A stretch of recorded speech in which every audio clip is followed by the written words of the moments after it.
Brazil নতুন coach হিসেবে Carlo আনচেলত্তিকে নিয়োগ দিয়েছেন। এবার প্রশ্ন হচ্ছে, তিনি ব্রাজিলে এসে কতটুকু সফল হতে পারবেন। পরিসংখ্যান বলছে, বিদেশি কোচ দিয়ে কখনো কোনো জাতীয় দল সফল হতে পারেনি। প্রত্যেকবারই যে কোনো জাতীয় দলকে সফল হওয়ার জন্য তাদের নিজ দেশীয় কোচ লেগেছে এবং আনচেলত্তি হচ্ছেন বিশ্বমানের একজন কোচ। তিনি ব্রাজিলকে কতটুকু সাফল্য এনে দিতে পারবেন সেটা এখন শুধু সময়ের বিষয়। এবার কার্লো আনচেলত্তির বিষয়ে একটু জেনে নেওয়া যাক। কার্লো আনচেলত্তি হচ্ছেন ইতালিয়ান একজন কোচ।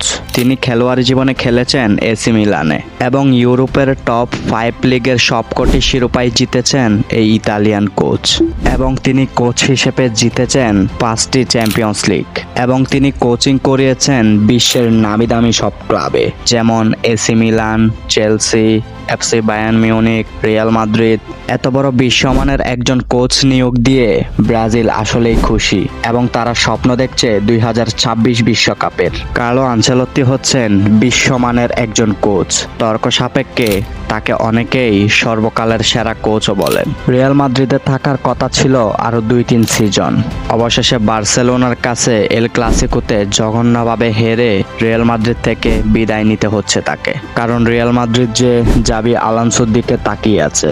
সবকিছু ঠিকঠাক হলেও, তিনি একজন বিশ্বমানের কোচ হলেও তার বিদায়ের বছরটি ভালো কাটেনি রিয়াল মাদ্রিদে। এবার কথা হচ্ছে, তিনি ব্রাজিলে এসে কতটুকু কি করে দেখাতে পারবেন। তিনি ব্রাজিলে এসে কি তিনি নিজেকে প্রুফ করতে পারবেন? যদিও আনচেলত্তিকে তিনি নিজেকে প্রুফ করার কোনো দরকারই নেই। অলরেডি তিনি ইউরোপে যা করে দেখিয়েছেন তাই অনেক কোচের স্বপ্ন। এখন বিষয় হচ্ছে, জাতীয় দল আর ক্লাব দুইটাই কিন্তু ভিন্ন জিনিস। পরিসংখ্যান বলছে, ক্লাবে সফল হওয়ার থেকে জাতীয় দলে সফল হওয়া অনেকটাই কঠিন। আপনি ক্লাবে কোচিং করালে, ক্লাবে আপনার মন মতো প্লেয়ার না থাকলে আপনি বাইরে থেকে প্লেয়ার সাইন করিয়ে নিতে পারেন, বাট জাতীয় দলে সেটি আপনি পারবেন না। আপনার দেশীয় যত প্লেয়ার আছে সেইগুলো দিয়েই আপনাকে কাজ চালাতে হবে। এবং বড় বিষয় হচ্ছে, জাতীয় দলের প্লেয়ারদের সাথে আপনি বেশি টাইম পাবেন না। ক্লাবের প্লেয়ারদের সাথে আপনি যত টাইম স্পেন্ড করতে পারবেন, তাদের ভিতরে যত বন্ডিং তৈরি করতে পারবেন, আপনার দল ততই ভালো করবে। কিন্তু জাতীয় দলে সেটা আপনি পাচ্ছেন না।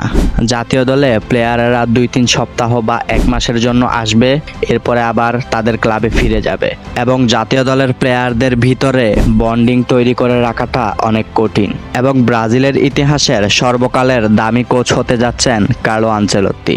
ব্রাজিল ফেডারেশনের প্রেসিডেন্ট বলছেন, আমরা একজন কোচ নিয়োগ দিইনি, আমরা ইতিহাস গড়ার জন্য একজন কারিগরকে নিয়োগ দিয়েছি। তো আপনার কি মতামত? কার্লো আনচেলত্তি কি ব্রাজিলে সফল হতে পারবেন? অবশ্যই কমেন্ট করে জানিয়ে দিবেন।